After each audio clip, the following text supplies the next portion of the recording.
This panel discussion aims to discuss acquisition process for military-grade space assets. I request you all to please kindly take your seats as quickly as possible.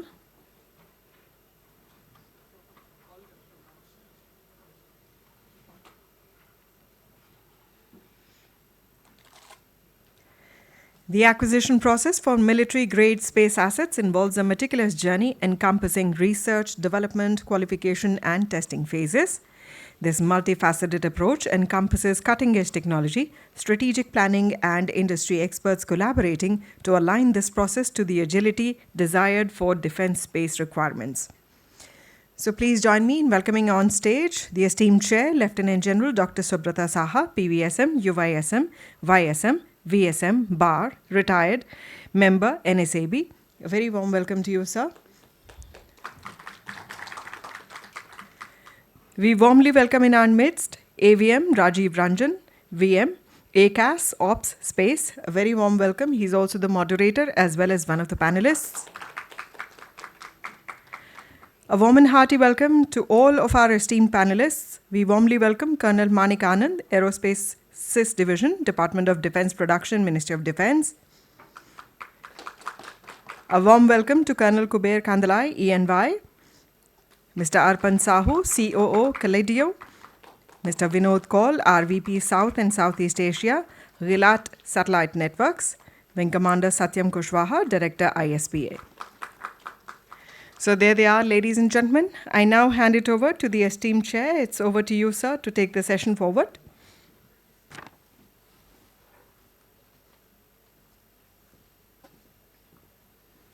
Thank you, and Jain. With the permission of chair, I think I'll just introduce the session, and thereafter we'll ask each of the member to address the House and give out their viewpoint. Rome was not built in a day. Unlike China, which adopted 4 modernization announced formally by Chou Enlai in 1977 to rejuvenate Chinese economy, with the military as one of the 4 pillars. In India, military was exclusive domain for DRDO and DPSU, courtesy Industrial Promotion Act 1951 of India. It's only when the country paid with the blood of the armed forces in the Kargil war that thing got modified and it was open to the private industry. And it was in 2015-16 time frame when new DAP came in, FDI norms were modified, and Atmanirbharta call was given by the government and adopted by whole of the nation from the bottom to the top, that we saw the changes coming in and the defense ecosystem opening to the private industry in the real sense after almost 15 years after the Kargil war. But it was in somewhere around 2020, the space was opened up to the private industry, and I would dare say India's spaces too started in end 22 to early 23 with the announcement of 75 dev space challenges by the Prime Minister in October 22 at Gandhinagar, and also with formulation and the announcement of new space policy in April 23. So with this background, you would realize that whole process is a late starter. So that's why I said Rome was not built in a day.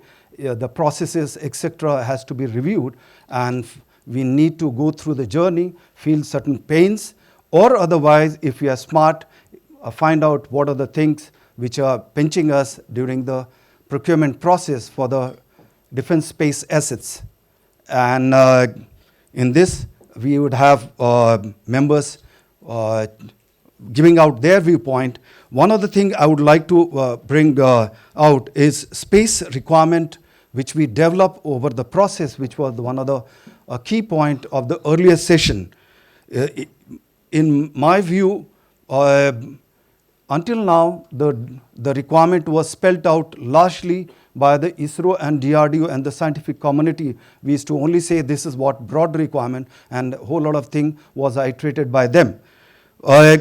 So therefore, now all this requirement has to be taken over by the armed forces. They have to learn along with the industry and chalk out what they want. So this is what gives understanding of your requirement, that challenge. So US and the Western guys, they say something like milestone alpha, which is before the AON process. We need to go through a rigorous process so that we arrive at exactly what you want. So what changes you want? In this process, you want little time, you want little involvement of the industry in much bigger way. Also, you need a little hand-holding by ISRO and the DRDO so that you arrive at what physics and the money can permit you. So having done that little bit of analysis of alternatives, having identified your gap, then you need to arrive at the right solution. I would cite an example when we came up with the Dept Space challenge. The first challenge was mobile launch on demand, demanding 600 kg satellite to be put in 700 kilometer orbit. In all right, that would be a massive launch vehicle which you want to be mobile. Do you need that kind of a satellite to serve your purpose during the war? May not be no. Answer would be no. So therefore you require a lighter satellite, smaller launch vehicle which is mobile.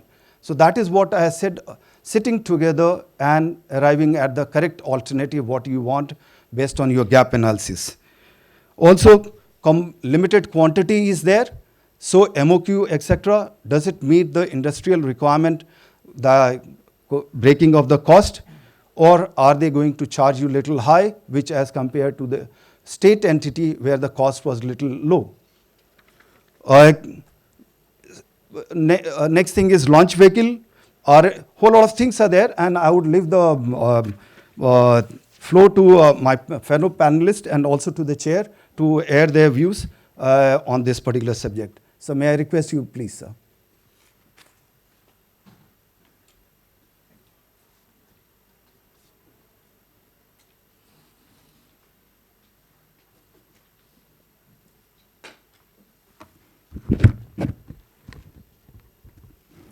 A very good afternoon to you all, ladies and gentlemen. As long as half the hall, understands what we are saying, we would have achieved our aim.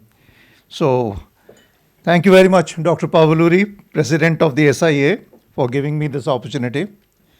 And my compliments to you for having put together the second edition of this DEFSAT so well. So, I think you are driving it in the right direction, just like you have driven your own industry. So my compliments to you. All my esteemed panelists here, all the esteemed participants this afternoon, after whatever you have heard in the previous sessions, at the end of the day, it is acquisition. If the acquisition doesn't succeed, whether it is this part or that part, it doesn't matter. The efforts go vain.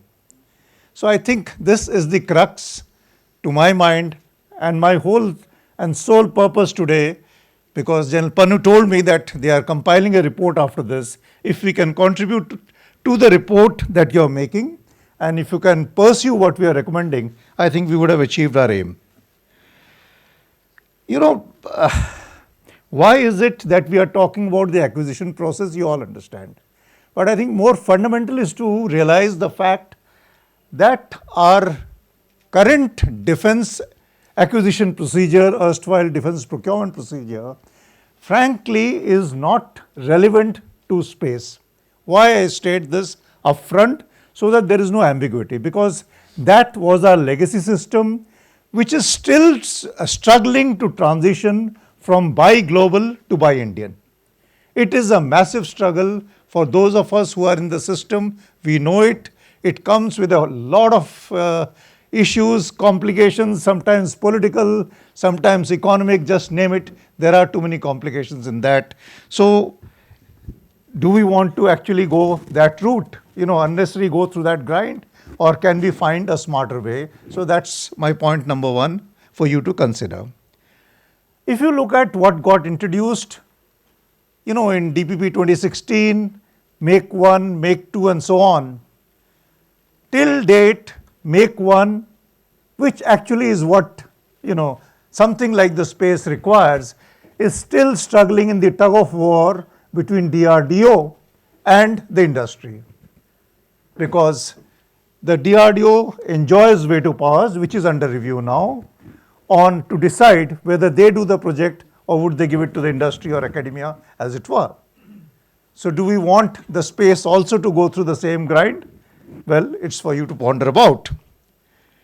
The third thing is, even if you look at the Make 2, which is only meant for smaller systems, subsystems, components, etc., okay, there is some success, but is it, commensurate to the time that it has got? Is it commensurate to the budget allocations? The answer is no. Even if you were to look at TDF, IDEX, they are all, not quite geared to the pace at which things are happening in the space. My previous, panel has covered this point sufficiently. So do we really need to go there? Before this task was assigned to me by Dr. Pavluri and General Pannu, I said, okay, let me just go to the DAP 2020, and I did a Control F search to see how many times the word space appears in that. 681 pages, the word space has appeared 13 times, 1-3. And in that, aerospace combined has appeared only 3 times. Rest of the time it is space for office, space in the industry, which will be suitable for that. So that much for space for you. Thank you for giving me the heads up, Pannu.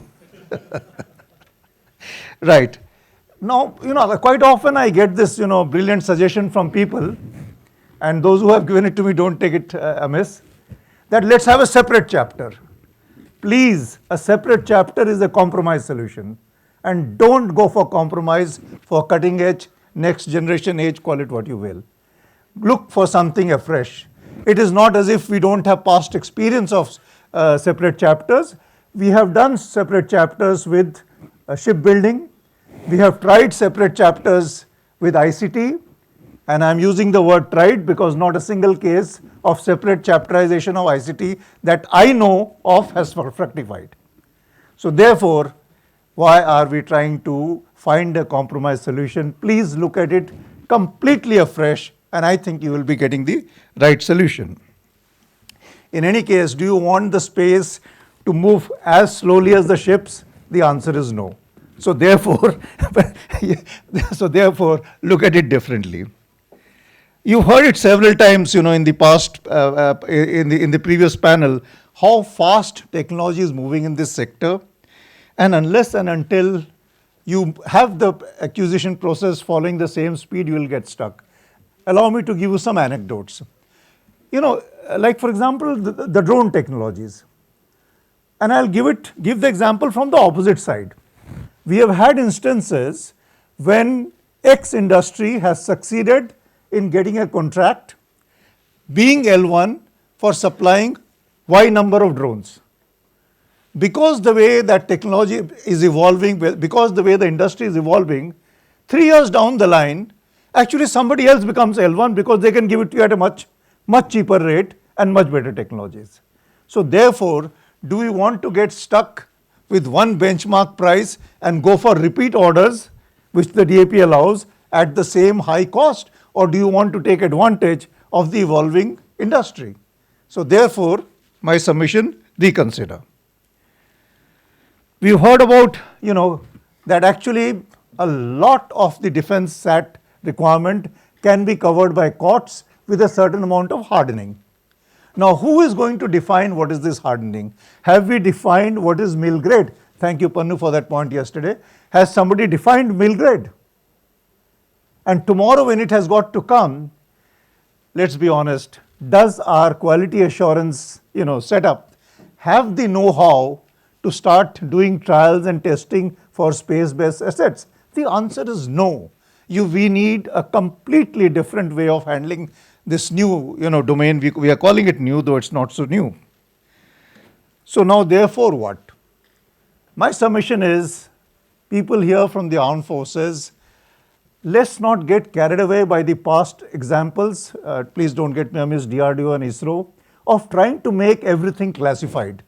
Please don't make it classified where it does not need to be classified. Secrecy, unnecessary secrecy is harming us. It is doing us no good. General Karan Brar is here.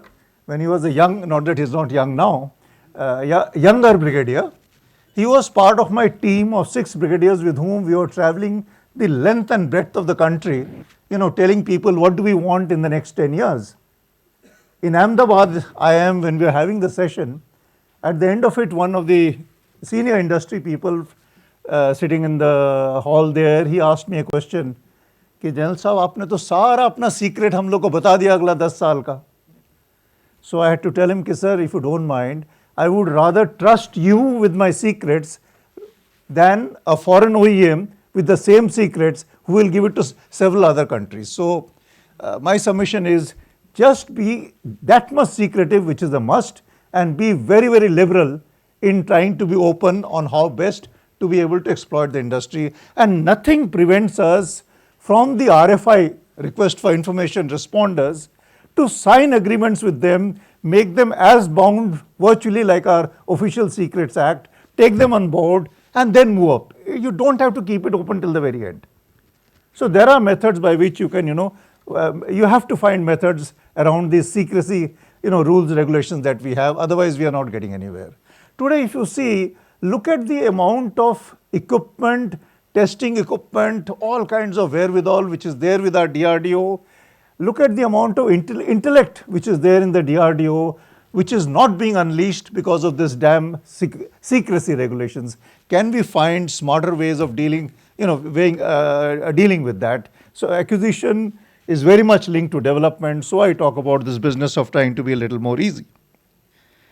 We've heard about specs in the previous panel, so I will not repeat what they have said.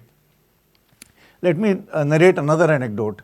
In the course of that same exercise which we were doing, I talked about with Brigadier Karan Brar, then Brigadier Karan Brar. After a while, we realized that the 6 brigadiers and I, we had widened our horizons a lot. We had learnt a lot, and the rest of the people in the procurement system of the army is around 140-45 people. We were speaking a language very different from their language. So we decided to do what? Invite some people from the industry, invite some people from the costing institution of India, invite some people from other departments that are associated with procurement, and come and talk to our officers. The first reaction was, who are they to tell us, right? So which is nothing wrong. It is human reaction. First reaction was, who are they to tell us? After the people went through those sessions, when an industry young person would come and tell you how he evolves his specs, suddenly the realization dawns, oh my God, I am looking at the specs from very, very different perspectives. And then we talk about, cost. We have something called the AON cost. What is our way of determining the AON cost? The last procurement price plus inflation, and then you determine your AON cost.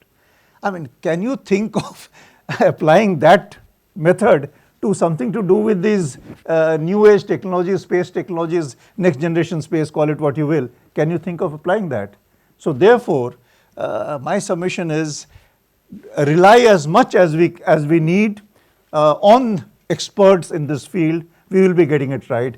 But the good news is, as you must have just now heard Air Vice Marshal Rajiv Ranjan telling us, the fact that armed forces are acknowledging the fact that we need to learn from the industry, which I think is actually absolutely great, and I'm very sure that together we will be able to find a way around this.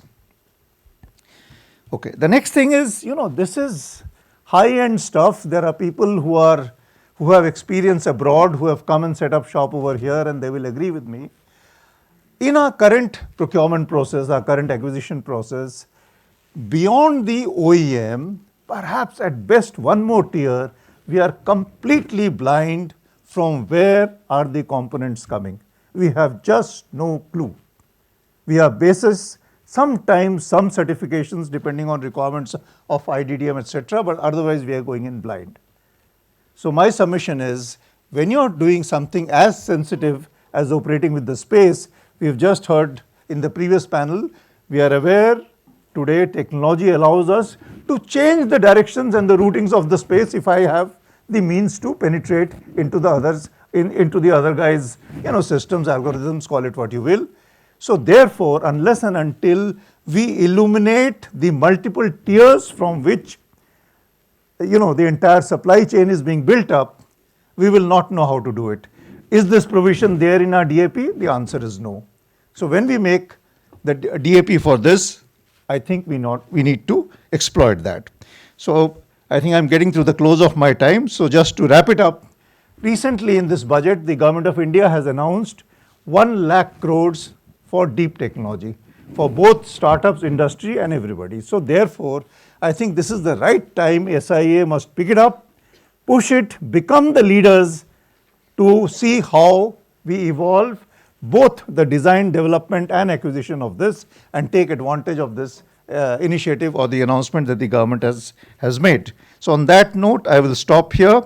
And as I said, the current acquisition process is dependent on, has moved from buy global to buy Indian. Let space be from buy Indian to export Indian. And like I always close my talks in such forums, if these two sides collaborate with each other, services and the industry, I can assure you that we will win India's wars with Indian solutions. Thank you and Jai Hind. Thank you very much, sir. I think I'll bring out certain aspect which you highlighted towards end, and also bring out the current practitioners having realized these mistakes, practically are doing what you expect the document to, the new document to do. I'll just highlight that towards the end of the thing. May I request Colonel Kuber sir kindly take the stage and enlighten us further. Thank you.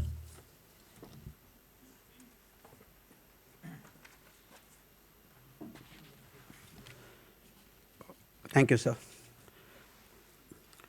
Dr. Subrata, eminent members of the panel, ladies and gentlemen. I was told by somebody that if we do not quote Bhagavad Gita, it becomes incomplete. So I want to start with a quote what Lord Krishna said in the Bhagavad Gita. And that is, and I'll show you the relevance as we go forward. So Lord Krishna says, Ye yathamam prapadyante tam tat chaiva bhajamyaham mama vartaman anuvartante manushya partha sarvashaha. So what he says is, Ye yathamam prapadyante, in whichever way you invoke me, I will come and manifest myself in the same manner in front of you. Ye yathamam prapadyante tam taschaiva, in the same manner I'll come and manifest myself. Mama vartaman vartante, people will follow me. I am the leader. People are going to follow me. Manushya partha sarvaha. Everybody, all people are going to follow this. Today we have got 40 billion worth of assets of space that India owns. $40 billion worth of assets that we own. Tejasvi brought out this the statistics to me. We have delved down into the statistics to say that we are already at about 3% of the world's consumption. And by 2033, and if I put it 2047 like everybody likes to put it, we are going to be in multi-billion dollars. So therefore, we are talking about an asset that is far different from whatever we have today. And here is where, I don't know, General Saha has already stolen the words away from me, but one thing I do not have, is faith in the acquisition process. I've been following the acquisition process since 2005. I've been the director of the capital acquisition programs in the MOD for 3.5 years, and I have, and since then I'm following this process. He talked about IDDM, Indian. I mean, I don't know. I do not know who certifies this is IDDM. I do not know who certifies it's Indian or what. And there are any number of people who come to me because, ladies and gentlemen, I'm a consultant. People come to me and then they say, we want to do this. So I tell them, there's a DPP, there's DAP, whatever. No. Tell us how we can circumvent this. And people are, so therefore when you lay down, I will have 50%, I prove your design, define in the annexure, where is your IP? I think we should go away from this. That is, I'm leaving it to the DAP people. It's not for this session. We should go away from this defined process to an undefined one, where we talk about value-based acquisition. Let there be a good technology, let there be a good product, let us see what is the value that India is getting, and therefore we decide. I think that should be something like that. It should be, anyway, I'm leaving that here. But definitely, if I were to be in a position of decision, take it from me, I will not allow space acquisition to fall under the ambit of MOD. That is the surest way of making sure that we will be put behind by another 10 years at any point in time. In MOD, for those who know or for those who do not know, let me tell you, there are stakeholders and there are non-stakeholders. The stakeholders, armed forces, industry, to an extent DRDO. The non-stakeholders are more powerful, let me tell you. They will tell you how not to do an acquisition. If you want to learn how not to do an acquisition, please read the DAP. Go letter by letter. Forget the spirit. Forget what's written in the preamble. Don't worry about the spirit, follow the letter. We are prisoners to procedures. And those of us who are prisoners to procedures can never do anything right. Because whatever you do, there will still be a comma or a full stop that you're going to miss. So therefore, I want to second you, sir. In fact, I was totally amazed that you stole this point away. And of course, with your experience, you did that it cannot be any way related to the MOD processes of acquisition. So let's get that first. You talked about L1 repeat order and all that, and determining of price. I think we should not even think about L1 in case you're thinking about space war game. I don't know what all we do. And if you're going to think of all that, I think we have to move. So you talked about the brigadiers, and General Brar is here. I was part of this team. I don't know if you remember. I was there with you at almost all the... But you know, sir, you forgot one thing. One of the guys in Bangalore asked you a question. I said, you brought all these 8 brigadiers. Sir, 8 brigadier missing hai. You remember that question, sir? Brigadier payment. He says, sir, ye acquisition, guma dete hain hame pakad ke. They say that, you got to do this, and this is MIL standard 461D, 461E, 5222, 5 Penta 5. I don't know what all standards we have. Number of standards. There is a department of standardization. There are so many things that are happening there, and they are too good at it. Then trials here, trials there, in the mountains, in Leh, in Ladakh, in But where is the payment? So I think that needs to be factored in very clearly for the industry to grow. If industry needs to grow, they need payment. This is not nationalism is okay. Kuber, sir? Sir, I'm not started yet. Yes, nationalism is good, but you also need to make money. Only then the industry will grow. So that's the point. And I think I talked about the stakeholders here. And with this, that technology is to be a foundation of warfighting, and the space acquisition needs to have a vision. That vision, the acquisition as a warfighter's vision, that is capability versus a support function. Acquisition cannot be a support function. It has to be a capability-driven function. And here I want to draw a very parallel example of ISRO. For those of you who know, and those of you know, or those of you who may not know. When T.N. Sheshan was the financial advisor in ISRO, if you recall those days, I don't know how many of you, Sir Dr. Subrata, so you all may be able to recall that day. He changed the entire concept of this finance guy who was meddling with the acquisition. He said, Mr. Chairman, you concentrate on your launches. I am here to provide you the finance. If I have to fight with anybody in the system, I will do that, but I am an enabler. I am not going to come in between. So that is the relationship a CFO should have with the CEO, and I think that's the relationship the finance should have with the acquisition executive. Technology, industry, acquisition executive, finance. So this, see, the user knows exactly. And the user needs to know also how technology flows and what changes are happening in the technology. And similarly, the acquisition guys need to know how the technology is implemented on ground by the user. And the industry will automatically adapt to the requirements that have been specified to them. And this is how it happens. So the adaptive technology literature is based on warfighting doctrine and the concept of operations. I think we need to provide this framework. I don't want to take too much time. I've already been ticked off once. So decision making is important. A single space acquisition decision maker. A single space decision acquisition maker, because this is a different realm in warfare. So therefore, and we need to allocate funds and the responsibility of funding spending the funds, and it has to be a dedicated allocation. Space should have a major head. It should have a budget head. It should come out in the budget speech, and like various ministries, and there should be priorities, resource allocations, and the workforce skills and the outreach. So the entire outreach, I want to recall AVM Rajiva Ranjan. I'll tell you, people talk of RFI, RFP and all that. I remember when he was in headquarter ideas, he called the entire industry for I don't know how many days, 3 or 4 days. He said, yeah, I'm not giving you requirement, you tell me. I want something like a satellite.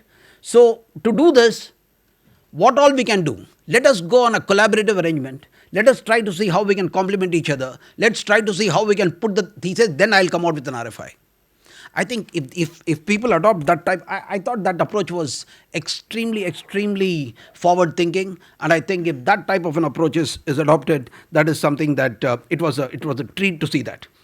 So the DNA of the acquisition process today in the DAP should not be flowed down to the Space Force. And if we are really thinking about a Space Force, I think we need to remember that decision making is the key, and budget independence is the key, and control over the resources will actually wield real authority. That is the key. Agility is the key.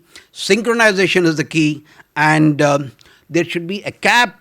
Even this cap on investments and disinvestment, which is happening across the industry, what sometimes DIPAM does, should align itself with the overall Space Force architecture. And like General Saha said, I totally agree. What we learn from here, let us not pass it down to space. So with this, I think I want to bring it to a close and say that at the end of the day, Ye yatamam prapadyante, in whichever way you look at the Space Force, it will manifest itself in front of you. Ladies and gentlemen, if you look at it as a DAP and L1, what you will get in space is an L1. Thank you. Jai Hind. May I request Vinodji to come and stick to the time? You already lost 1 minute, sir. So you have 6 minutes, sir.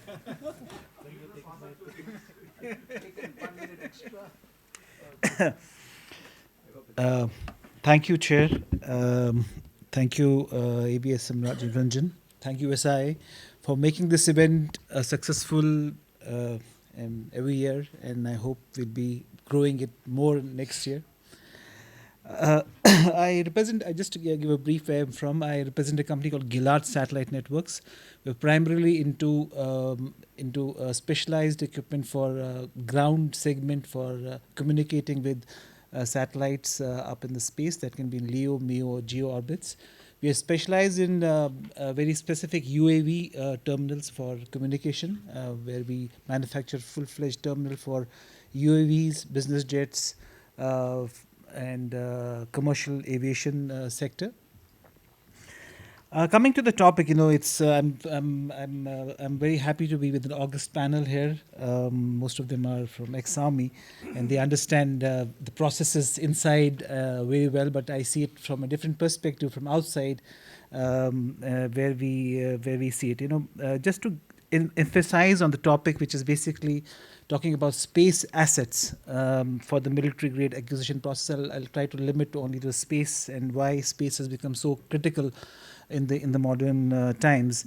The forces have been using space assets for some time for various purposes, in navigation, communication, tracking, But the paradigm in this ever-changing technology for war fighting, space is a new space actually, and the recent conflicts have illustrated that it is indispensable, and it is very important for the national any of the nation's security, the space assets.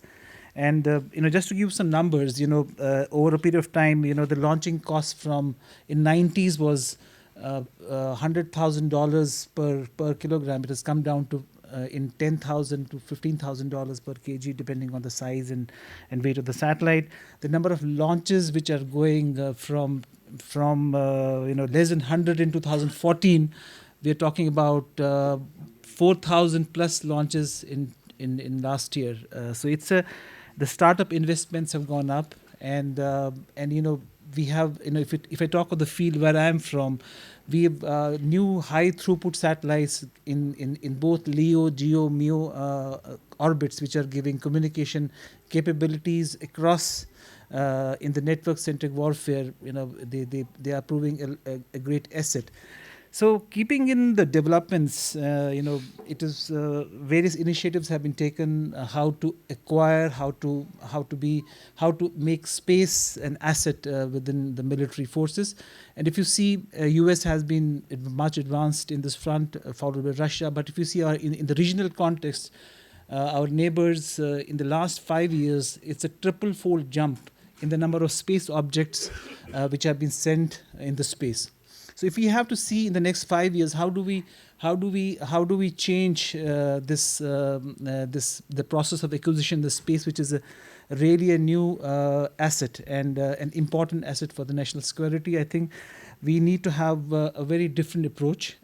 As General Saha said, that DAPP has very limited space terminology in that, and I believe that we need to look at this from a very different perspective. DAPP may or may not be a part of it, but space has to be given a separate space in the acquisition process.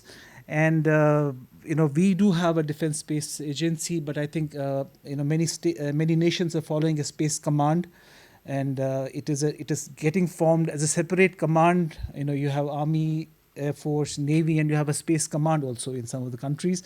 We really need to look at the way in the regional context, the way our neighbors are growing in that segment.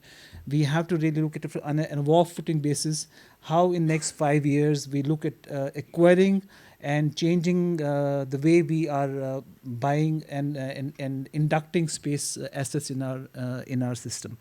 I think one of the things, government is responsible for developing a subcontractor system, and it's government's responsibility, while the industry is willing to participate, but government has to change certain rules and regulations. And if you look at the space program, the Indian space program is well matured enough. From many decades, ISRO has been prevalent in India. We have experienced and ecosystem, and this has to be exploited. So what is needed is, I think, that we need to have part of the space command or the space agency, whatever is to be should be created, a public partnership where experienced professionals are part of this whole process, and there has to be while that becomes kind of a single point unifying direction of the various initiatives of the military forces.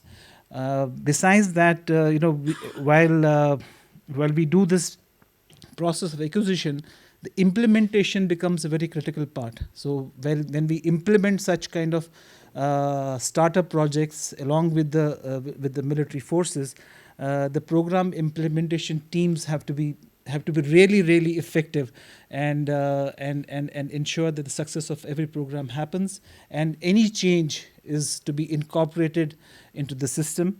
And besides that, as General Saha said, that SATCOM is a sensitive area. It looks at the whole of the earth from the top, but it can't be made so secretive. It's I've been in the satellite industry for 25 years. We saw a in-space policy just 2 years back. Satellite has been kept always it's very secret. Don't open, don't touch. So many regulations, so many policies which guided that. Till last 3 years back, I'm just telling you from a communication perspective, a satellite hub baseband could not be connected to a PSTN network or an IP network. It had to be a closed user group. It was highly restrictive policies which have to an extent removed, but we need to do much more to make satellite space much more open. I understand it has its own issues, but one has to not be so secretive about it that it doesn't grow. That's it for me. Thank you very much.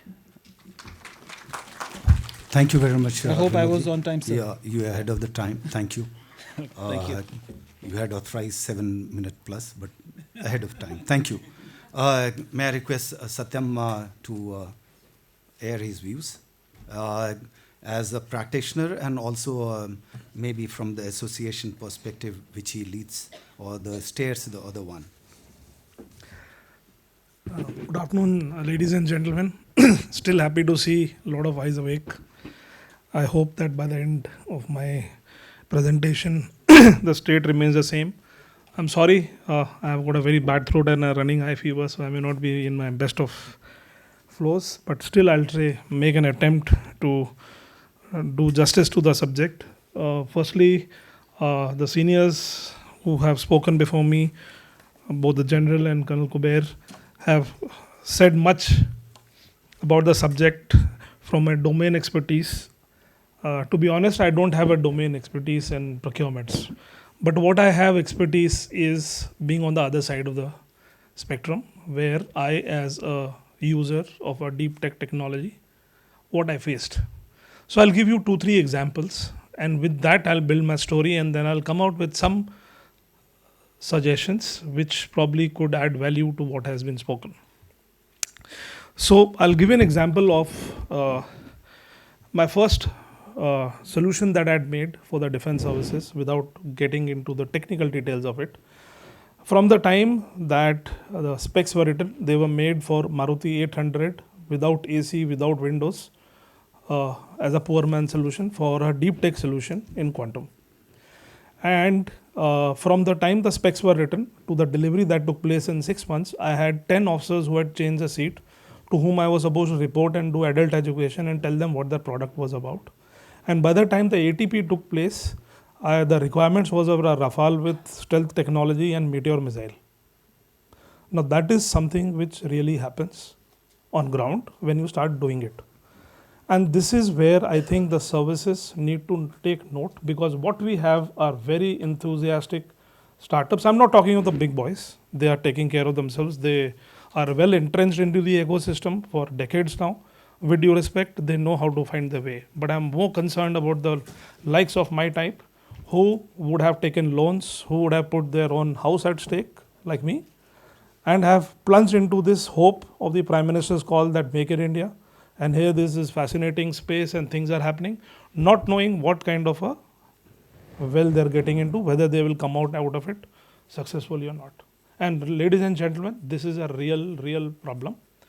We are right now riding a very high wave where everything is hunky-dory, but trust me, when things start falling down, it will have an impact on the industry, on the youngsters who are betting their lives on this. So hence, it is very important that the hand-holding process is done very elegantly, properly. We have very limited manning in the various service headquarters as well as the IDS, or the people who are supposed to do it. They have routine matters which have to be taken care of, and with the current, the current strengths, imagine 75 defense challenges have to be handled. Even if they are 30-40 on an average by service, it's a huge responsibility. It cannot be done with existing human resources that are available, and that also human resources which are not core subject experts on that. So we really need to, whether it's a separate DAP we look at or a chapter in DAP, that I will leave it to more senior and well entrenched experts on the panel to comment upon. But what I'm concerned is whether these aspects are being addressed or not. So that when I go with a solution, am I going to become a jalebi out there and after some time either lose my strength or my patience or my funds? very important aspect is many things, there's a perception inside it is that he's a bloody vendor. I'm sorry to use that word, but that is how it is. When the first time I went to a service to demonstrate my system, despite being a man in uniform who had just come out enthusiastic to serve a service, I was made to stand 8 hours despite an air marshal having given a instruction. And then for 15 days I was told, no, let your boys come, but my boys are not here to check. And then they used to penetrate and they used to check, what have you done, how have you done, totally infringing the IPR. Now, ladies and gentlemen, whether you're in wherever you are, you need to understand that you need to respect the IPR of the industry. If you don't do it, then you don't deserve to be sitting on the chair. I'm sorry to say it, but it has to be said that way. Because that man has put his house, his everything on stake, or the funding that he gets. It's very good to hear those big fancy words, this guy has got $1 million funding, but what is it for? The investor, when he gives you funding, he is giving it to you for just development of the product, If this is the whole life cycle of a product, the funding for the project is initially for the R&D just this much. After that, it is up to the startup to meet these specifications, get a contract, hope like hell that the contract comes to him, the contract funding is not part of that funding that he's got. It is only for R&D he's got. And the kind of rate of interest, I had a 4 crore supply order. I went pillar to post to every bank in this country asking for money. Nobody gave it. Oh, you are a damn startup. You can't get money. So there's a lot of big talk about how, banks are there to support. I'm sorry, it fell flat. Finally, I had to put my house there. And even then, you hear irresponsible statements from the people who are supposed to receive you and for whom you're making the products for. I recall a very fantastic conversation when DG DSA was there, Coach sir, and I went to him, sir, I've got an innovative solution. He said, Sam, I don't have that resources. I just have a limited budget. And that got me ticking that if the DG is in this state, how are we going to make a space force? Trust me, sir, it really hit me hard that time. And that is where I started the homework when we presented Vision 2047 for making the defense space challenges. And it was a trigger that sir gave me for my own product that set me rolling that, boss, if we have to change this country, then we have to look at it very differently. So we came out with a 25 years vision. Good that the DefSec at that time, he is not here, but he deserves full credit for taking that step and moving it on. And then rest is history. We all as an industry collaborative to come out with the blessings of the services. It's a huge, huge effort that India has taken. But, so 2 minutes more. But what was important is that the step has been taken. At least that tick mark has happened. But now what is important is to structure and focus this. It's like, right now we have a silver pipe, we have a golden tap, we have a diamond button, the water doesn't come out of it. And that is exactly what Kuber sir was also talking about. That the orders have to happen to the industry. And if you don't make it happen, all this will saturate. Fantastic talk in the morning about the war games, sir, when we are doing it. And great ideas are flowing. My question was, yes, we need to look, gaze into the future. But what happens today in the next 3 years? Whether the industry will stand, how many people will actually reach that 3 years outcome, and the product will reach. That is where the problem is. And here, what we need to focus is whether the IPR conditions are right or not. If the IPR conditions are not okay, the investors will not come inside. Point number 1. Next, is the L1 system? I don't think so it is the right one. Because there, if you don't have the right benchmarking, the big players will come and they'll saturate out the youngsters, even he's got a better technology. I'm aware of a case where somebody had a fantastic technology, finally he lost out because he didn't have the financials. There's another guy who took up order and then he approached him from the backside, is this the way we are going to build companies who will take on Lockheed Martins of tomorrow? I don't think so. We need to correct this approach right from the fundamentals. If you have to create world-class industry, if you have the aspirations of what India has to do in 2047 for the next 1,000 years, what the Prime Minister says, then all this what we do needs a complete revamp, sir, with due apologies. Next, very important, I found a very good, when we try to ape the United States with fantastic, war game ideas and, we have this satellite and this capability, we also need to know what is their ecosystem of procurement. They follow a cost plus profit concept. Because in space, the it is very difficult to find out how you are going to cost it. And especially in areas which are unknown or the unknowns, it is very difficult to do it. So if you have to get the right output, then you have to follow that right output of procedure, of R&D as well as the procurement. MOQs become very important, otherwise investors will not fund our youngsters. They will not fund them because they don't know how to make the projections. If the projection is there, not there, the money will not flow in. So this is also something very, very important. Next, a very important aspect which needs to be taken care of is that it was a point which was well made out as a passing remark by Pannu sir in the morning, and that is we need to upgrade the knowledge levels of our auditors as well as the IFS. We have to take into consideration. I've done this once in Allahabad when I was a youngster, where I had to do a project which was disruptive but had a cost, made him sit for a cup of tea separately. It happened, but it is an individual effort. What we need to do it as at a larger level, sir. Last point, but not the least. What about the aspects of QA?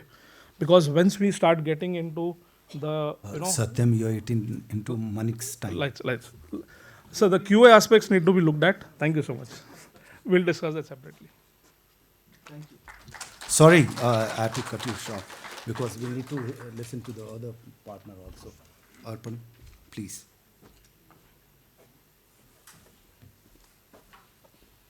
Well, good afternoon, everyone. Without further ado, thank you for the opportunity. Okay, I think it would be a grave error of judgment and loss of opportunity if I don't spell three-lettered word called FDI before I take up any further points. Otherwise, any time I go back, people would scream that you didn't voice the concerns of the industry. Well, I'll leave it at that. We know what the situation is. Before military, I think the space laws come into effect. And unfortunately, it is yet to mirror the FDI norms of defense even. Where everything is almost today controlled under the FDI regime of space, that we need every approval through the government regulation before we can take any investment related to space at all. So that's the unfortunate situation. Okay, then I think the other point I have on my couple of checklists that I have prepared is I think the ethos has well gone down the chain of whoever the end user we are talking across the various strategic segment.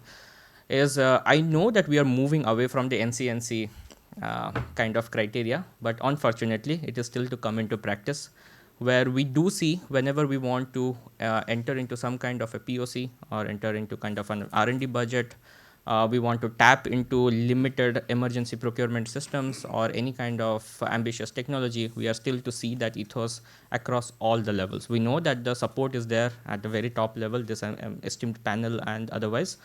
But yeah, I think the reality check, which this session today is, that's what I like to see.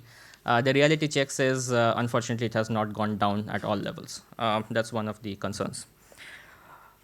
Judging by the infancy of the industry, I'm not talking about Subrata sir and his industry. We're talking about relatively younger companies new into the ecosystem and so on. I think the reality says that we are probably not going to launch more than 50 to 80 satellites in the upcoming 5 years. It's as simple as that. Let's be honest about it. We do not have that ramp up. We do not have the infrastructure, industrial capacity, so on and so forth. So when we know the numbers, when we understand what's the range of achievement that we can really scale to, probably 80 is just a ballpark number I'm throwing, but it's not going to be a triple digit number beyond 100 or something like that, right? If we are talking about that scale and everything, do we really need as elaborate a procurement policy? I mean, it's a simple question as that, right? When you know that the scale is so easy to, scrutinize, go through the every dots and every T, dot die, whatever you want to call it. I think a simple empaneled committee at the highest, it's my humble submission that probably we need to think of a highly knowledgeable and empaneled committee to just clear it on a case-by-case basis. It's not an onerous task. It's not going to take too much of effort at interministerial or inter-stakeholder level to cut this thing, at least in the short term, while we still figure out a more sustainable and long-term acquisition policy. It's as simple as that. That's our humble submission. Next, a very simple ask. we see a lot of the requirements being transferred in terms of standards to which we adhere to from erstwhile mill standard documents from and even mimicking the US standards, because that's the easiest reference on open web or probably from any other source that we could quickly tap is what are the standards you want to procure at, right? What are the owners, what is the reliability, what is the kind of component level qualification, QA, QC and all. It's very a mimic or a something of that. But judging again, coming back to the infancy of the stage, we need to understand that on a case by case, most of the developments or any kind of systems that today we are trying to procure is probably the next stage outside of an R&D stage. You are still evaluating systems, you are still trying to build indigenous capabilities, and hence trying to hold it to a standard may not be the right decision at the moment. While let the industry develop, grow, we can think of more sustainable ways to figure out a standard of our own after having given enough space for the proliferation to happen. That again is a humble submission. Beyond that, there are a couple of points in terms of realization for today. In the previous discussion, I think we all agreed that we want a Rolls Royce at the cost of a Kia. That was the famous line. But the reality of it is there is a lot of cost involved in designing a Rolls Royce on paper first. And that's your non-recurrent engineering cost, as we like to call it in this industry. When we have a large non-recurrent engineering, especially when we are trying to do an Atmanirbhar route, and trying to indigenize a lot of the technologies, this is not reflected in any of the procurement policies, because you are going to assume that you are going to buy probably hundreds of wheels of tanks in a repeat route for AMC or annual maintenance. This is not the case over here. That wheel was not designed to be replicated 100 or 1,000 times. It was replicated only 5 or 10 times. That's your satellite. You are probably not going to procure more than 10 of the same quantity. Hence, you have to accept that as the point was put out by Kushwaha, I think the cost plus profit model is the most apt model in today's regime in terms of understanding the need of the industry. Beyond that, the realization, and especially this, I talked about this empanel committee, they need to understand the realities of the global supply chain, the long lead items, and the challenges around it, because unfortunately, a lot of the procurement today insist on a high Indian origin content. I mean, it's the sentiment and the ethos. Everything is well understood why we need it to spur the industry in India, to keep it localized, keep it indigenous. But probably we need a relaxation in the shorter duration while we let that transition happen. We cannot suddenly let go of the global supply chain and ask, let's say a sensor cost 3 to 4 CR. No? Just as a very simple example, 4 crores. Now, how do I make a system that's cost probably 10 crores and out of which 4 CR goes into just purchasing one sensor? We are not going to meet the 51% Indian origin content. It's as simple as that, right? Yeah, I'll just conclude very shortly. Beyond that, there are obviously realities, and I think it has been taken up, like people understanding at the various levels the complexities of materials, electronics, the regulations of transfer of technologies around ER, ITAR, and a very valid point, which was the core IP and the protection of it. So I'll just give you a simple anecdote. One of the companies that we work with or have worked with, they simply said that we are not going to give you any of our IP, we're just going to give you the product of it. Because we do not trust that if we give you under NDA or any other thing and you apply for a government contract, the IP will stay sealed. We don't trust the Indian market to hold the sanctity of it. It's as simple as that. Today we are being denied technologies because we don't trust the process of procurement and how the sanctity of information is kept. That's the honest reality. So if we are going to go for any kind of new procurement process, please keep IPs outside of the realm of the procurement discussion. No aspiring company in today's generation might be willing to trade it off at any cost. They would rather prefer to take their products to a different market, to US, Europe, but not in India. Beyond that, I would really, last point is to try to look at the procurement process from a holistic top view of not as a build and transfer or build, operate and transfer, but value based and success criteria milestone based allocation. What I mean by that, just a simple example, if you need a certain data for your ISR activities, you just define the specifics of what the data you need, when you need it, how you want it, what's your service level agreement. That's all. How you get there within the budget should not be the concern of the procurement. All the transparency of information can be held during the process. What's the process management? What's the bill of material? What's the country of origin of different things? So on and so forth. But you should be only be concerned, and in my humble submission, about what is the outcome you desire, not what is the satellite, what is the swap, how much is the cost of launch, why are you justifying which process you are going through. That so long as the outcomes are met, does it really matter? I would like to end with that. Thank you so much.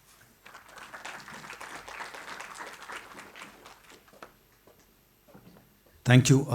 May I request Manik, your view, please, from the Ministry of Defense.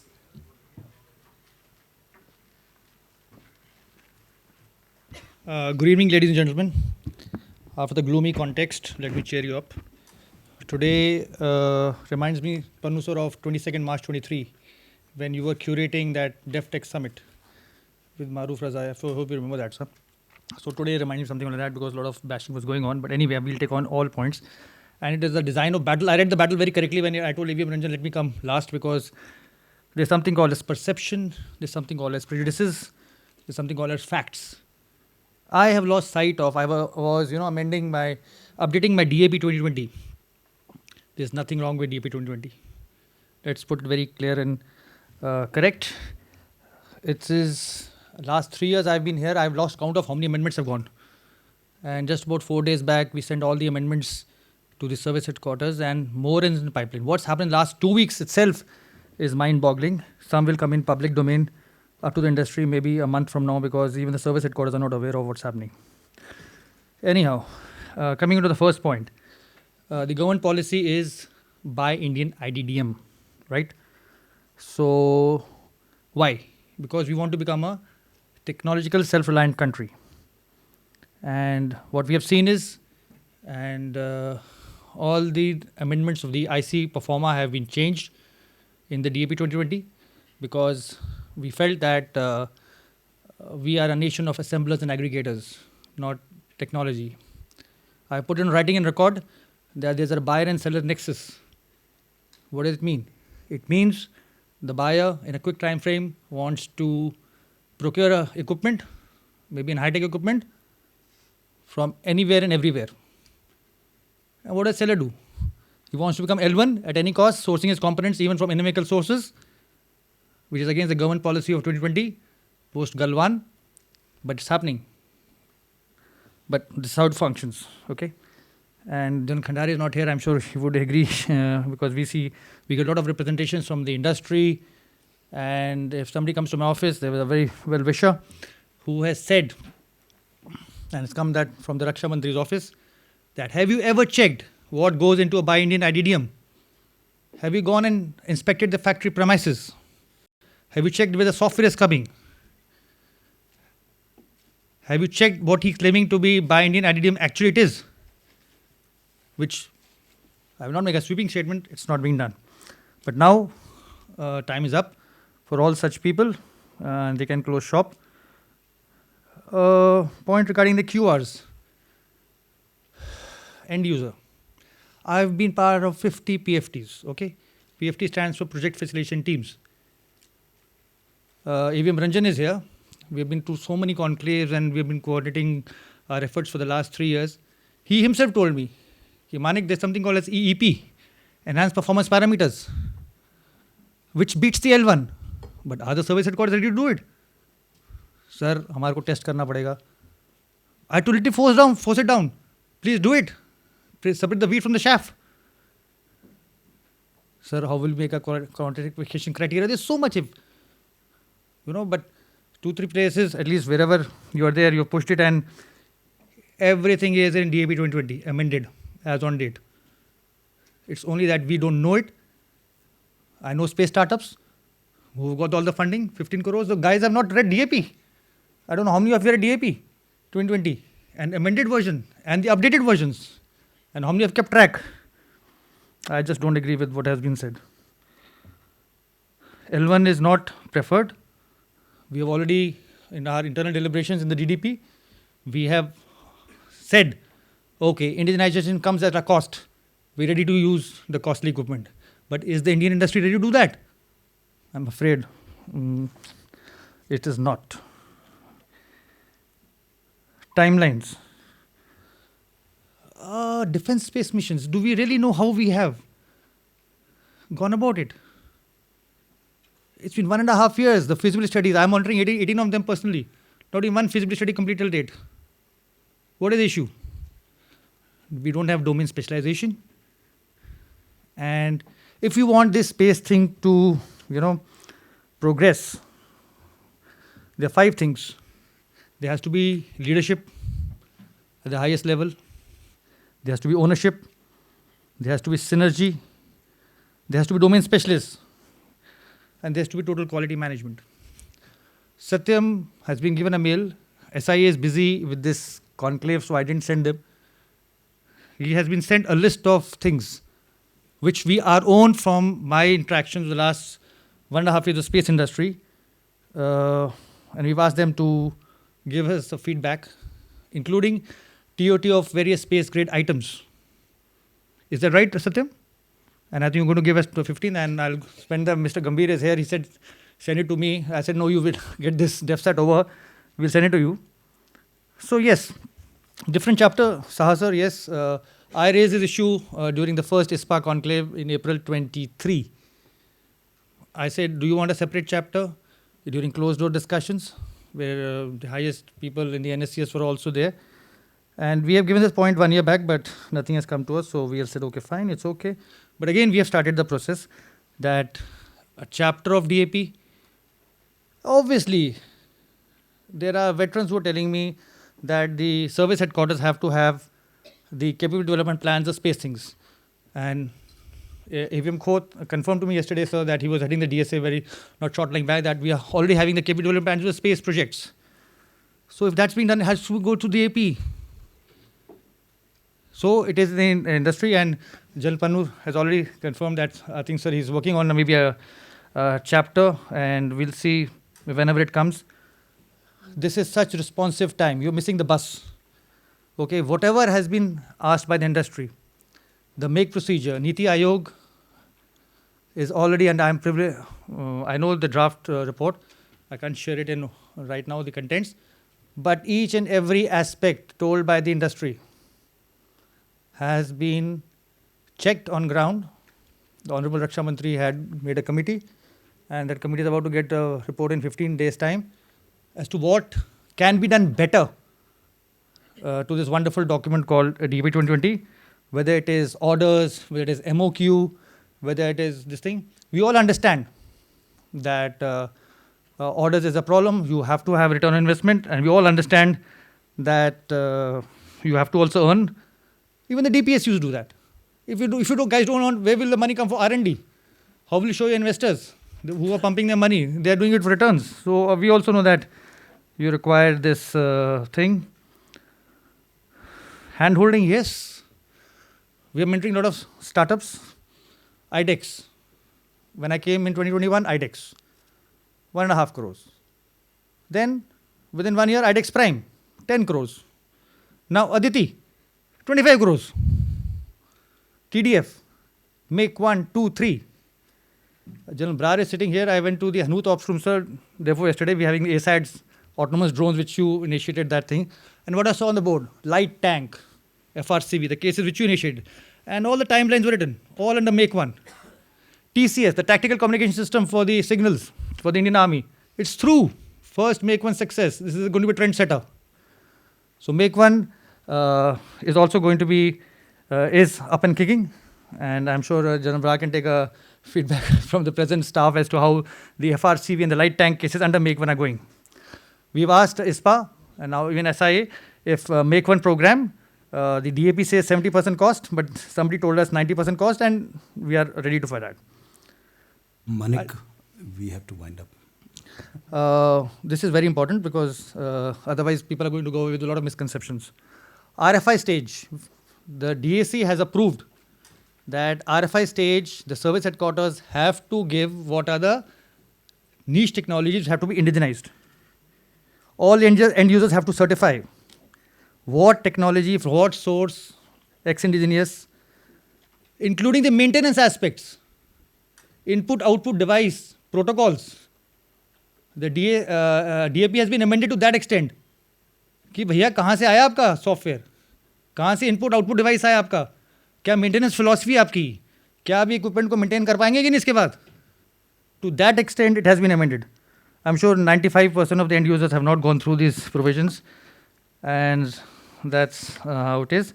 IPR, yes. You know what's the latest? The DSC has to approve it.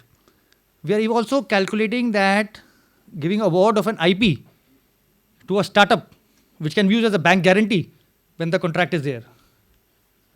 To that extent, gentlemen, I'm afraid we have been very responsive, and the DAP is alive and kicking. Let there be no doubt about it. Thank you. Thank you, Manik. What I'll do is I'll just take on just one question, please. And so maybe I'll start with the junior most and maybe startup, so that all of you are practitioners. So I'll take on the question from the last one, please. Yeah. So let them ask, sir, because we can talk about your question a little later, sir. You should have sat there. Sir. Those young ones are the one who will guide us to the future, sir. Hello, sir. My question is to Colonel Anand. My main issue with your point is, please disagree with me if I'm wrong. So startups are in a stage called Valley of Death, where they have to survive for 18 to 24 months with the investors' money. So from defense perspective or acquisition perspective, there's a bit of time taken to procure stages, even though there's like emergency procurement contracts. So how do you see that the Valley of Death that the startups are in? They are in a bit of a tricky stage where they can't survive that 18 to 24 months without any contracts. If they do get add-on funding from investors, then add more complexity. So where do you see that, a complicated, tricky path from your perspective? Firstly, a lot of startups keep approaching us. Firstly, a startup should not go into something which the service headquarters don't require. Most of you make a product and then try to sell it. Please understand, when I joined DDP, the Secretary DP, Mr. Rajkumar, who is now the current Chief Secretary in Gujarat, he said, Manik, first ask what the service headquarters wants. You should be very clear. You should have gone through their annual acquisition plans, the ICDP, then interface with industry, because we are supposed to make the competency map. So most of you guys who go to debt are those ones who have not understood what the service headquarters requirement is, which is very specific in terms of QR. Otherwise, had you understood the requirement, this thing wouldn't have happened, which most of you are doing. The debt trap, right? Most of it.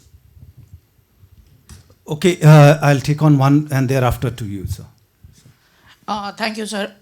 So, taking Kuber sir and all of your insights, I just thought of the funding side of it and how we can do it. And there is Deepak who published the Web 3.0, where he was actually talking about the tokenization of satellites and space station, where the whole mechanism, challenges and opportunities can be decentralized, distributed, and we can actually secure funding from international market as well.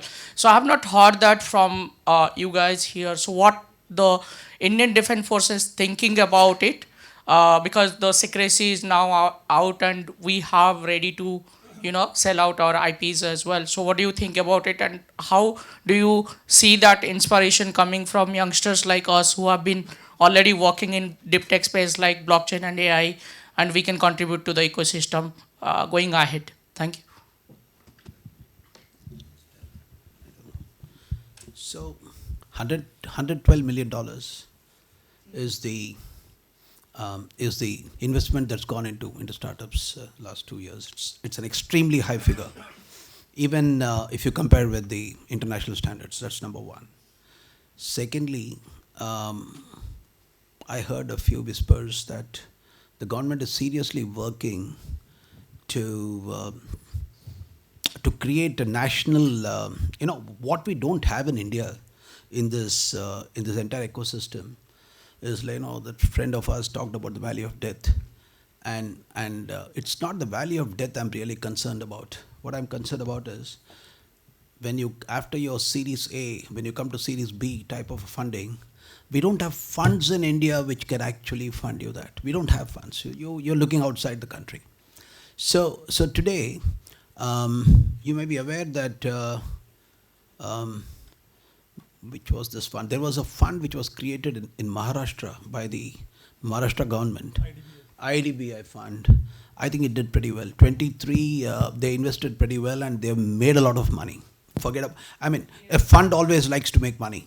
And they actually, they made a lot of money. If I talk of IIT Delhi, their worth is today about 3,000 crores. Even by the type of funding and the stake that they take into most of the startups. Third is, the problem is on viability gap funding. I think the finance minister addressed this viability gap funding in the budget this time.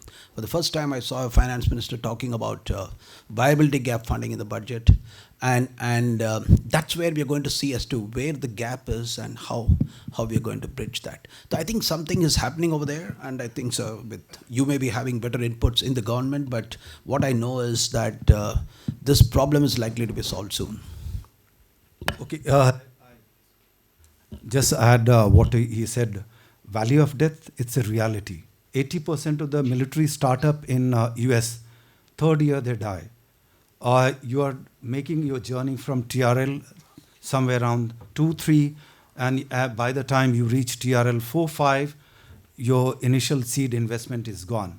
So thereafter, where is your viability gap funding so that you can reach somewhere around TRL 6, 7, some product you can show to the armed forces, and armed forces says, okay, we'll start buying from you. You start working on that.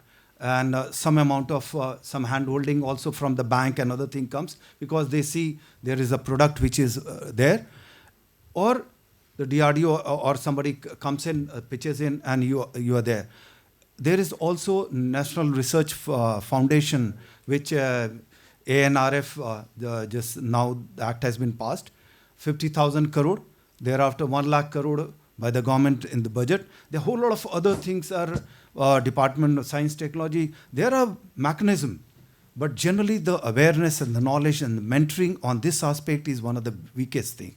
That is what we need from some of our association to start doing that. Right, sir.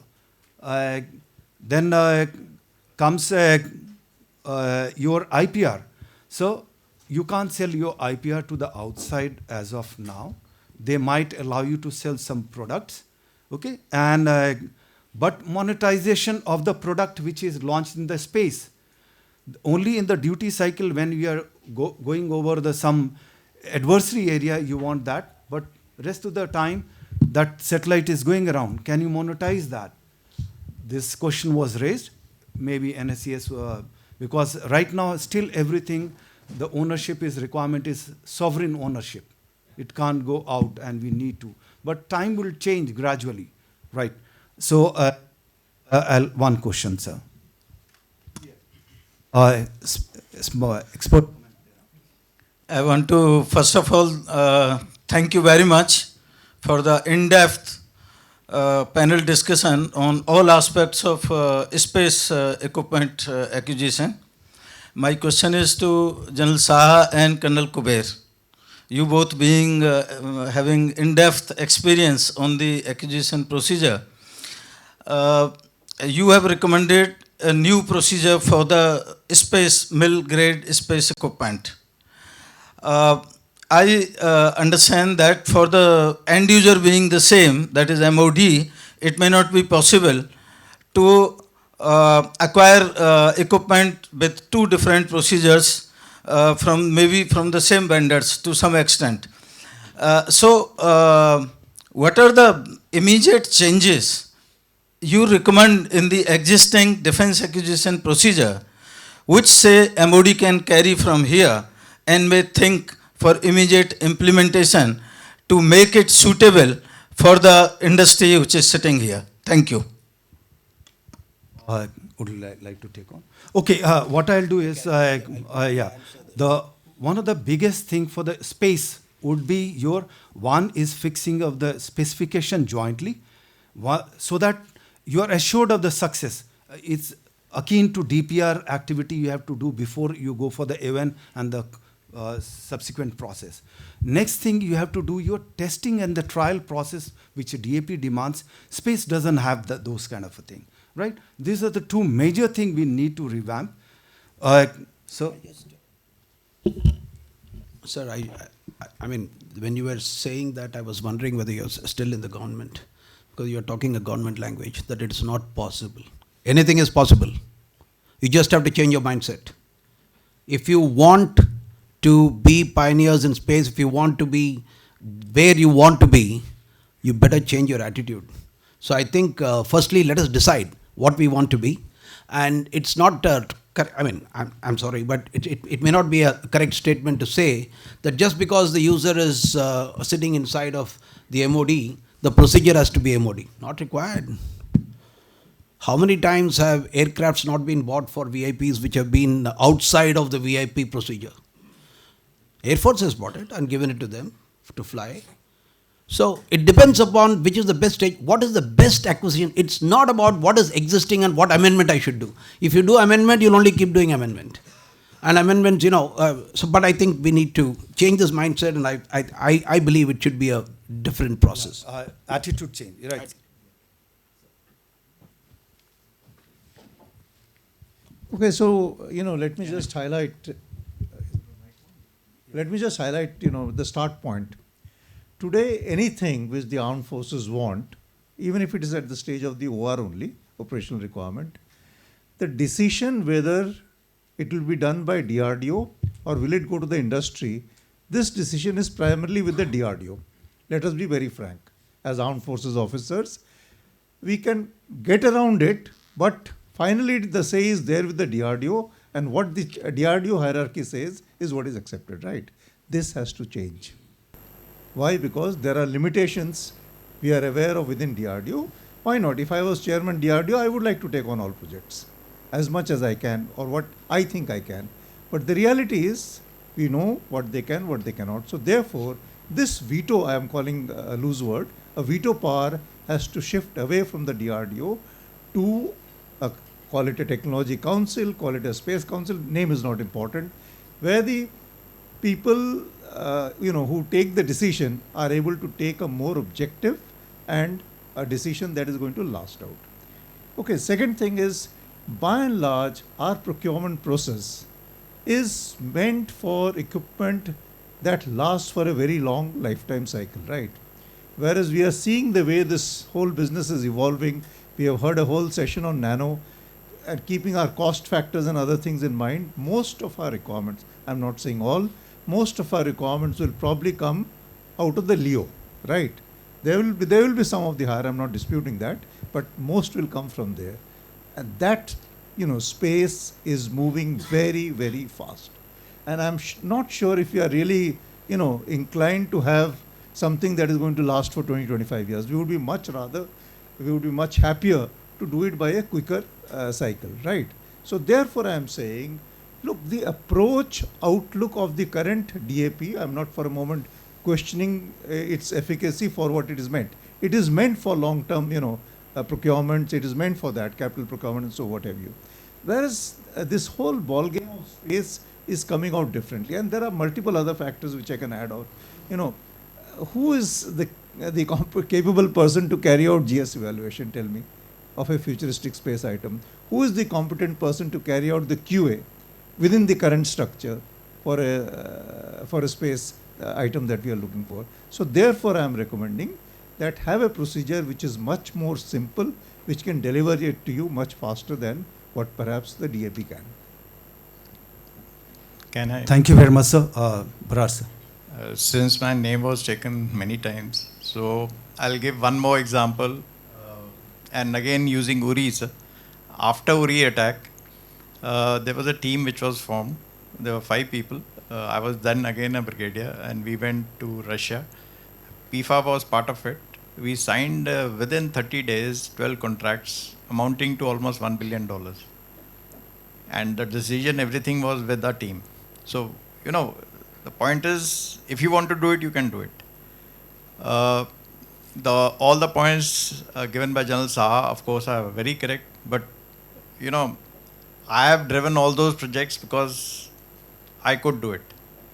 So the most important point is the person on top of Army, Air Force, Navy in procurements or at the higher level have to the people, because he has to cater for the DAP, make sure there's nothing wrong, nothing from, incorrect. And as far as integrity is concerned of the highest order, he has to be professional to make the right operational requirements so that it meets the requirement of the forces.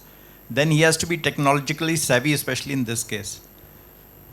You need the best guy to be at that position. And they are, sorry to say, but we know which are the best guys. Actually, if you're the wrong guys there, then obviously, and you can see, I'm the only uniformed guy here, and I'm GOC Dakshin Bharat, I'm not here. Okay. Right. So what I'll do is, there are lots of points I'm not going to bring out. But to the industry and also to Shah sir, I like to highlight the practitioner right now. You all have taught us, and we are alive to all these realities. And the first reality is you visit the report by Canadian Parliament on the defense procurement, and then you realize where the entire world stand on the defense procurement. And there are a whole lot of other things, like sir brought out DRDO veto power. One of the thing is being talked of TRL and MR and the funding, the graph on which 4 quadrant you divide. Where will be DRDO sit? Where will be the industry sitting? Where industrial international partnership? Where would be in-house? And those kind of IDEX would sit. All those things are being talked of. And I said, sir, Rome was not built in a day. So it's a process ongoing. Space has just opened up. Testing. For last 1 year, me and my office, we have been talking to various people, including ISRO, InSpace, and NSIL. Finally, InSpace has said, for all your project, I'll assist you. How do you do the testing? NSIL said, I'll do the launching. So we need to now start building into the costing. Specification. Every day in my office, there are 2 to 3 companies. We are sitting together and seeing and evolving a specification, including MOQ. I can't say that here, but still I'll say. I say, what kind of money will require to, or a business which will break even? Tell us, we'll put down that. But our requirement is much more beyond that. So I'm not going to give you the full requirement. I'm going to give the remaining requirement for technically superior, that EEP, what he called up. In my previous avatar, 100 cases, we did the examination. There were only 4 cases, enhanced performance parameter. We kept saying, please use that 10% of the money after crossing technical gate you can give. So there are multiple issues which are happening, and the refinement is happening. You don't have to dishearten. I'll tell you what is the budget in hand. If the current budget, 10% simple increment you would have for 10 years, cash outgo by MOD would be around 18 to 19 lakh crore. But AON would be worth around 15 years, which will be around 38 to 40 lakh crore. If I were to give only cash outgo of 4% to the space against the 11% of the US, that is like 1 lakh crore. In that kind of I'm only talking of the capital budget. But I see the trajectory of the capital budget is not 10%, it's going little more than that, so the money would be even more. So there is an opportunity. Also, does Indian industry of the remaining sector, they have capability to absorb that money? Can they make aircraft tank submarine overnight? May not be. So where is the money likely to go through? First thing the defense services would require is ISR, when they are not buying the teeth or the glamorous equipment. So ISR, space, drones. So they have to be. And that gives you a second mover's advantage. When the adversary is first mover, sitting and breathing down your neck, you are finding intent at every moment. At the right moment, you checkmate with your quick mobility and support equipment and deterrence, you had it. That is all you don't have to fight the war. You have to just put him down, checkmate him every time. So ISR is going to be the big, and to this extent, service headquarters has been apprised and they are gradually working on. Dev space challenges, you have a proof. Earlier, we used to take just for the AON for the IDEX 150 weeks. We have finished majority of the IDEX challenges in less than 8-9 months. So there is a transformation change is happening, but end of the day, you have to be together, walk together. so that we win together. Because if you control the space, you control the earth and you control the 21st century. So may I request you to put down some words, last words?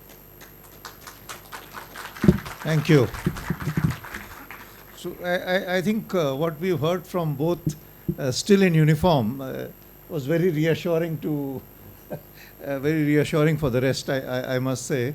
And since we are already well beyond time, so all I must do is thank Kuber actually for reminding me that ultimately it is about the Kuber Depta. So thank you for reminding me of the brick payment. So thank you very much for a very patient hearing. Thank you for the opportunity, Dr. Paulu. May I request the audience to give a round of applause for the panelists, please? Because this subject is very close to half the crowd sitting this side, sir. Thank you. And also to the user this side. Thank you. Thank you, esteemed panelists. Thank you to the esteemed chair, the moderator of the session. We thank you all for making it a very lively discussion.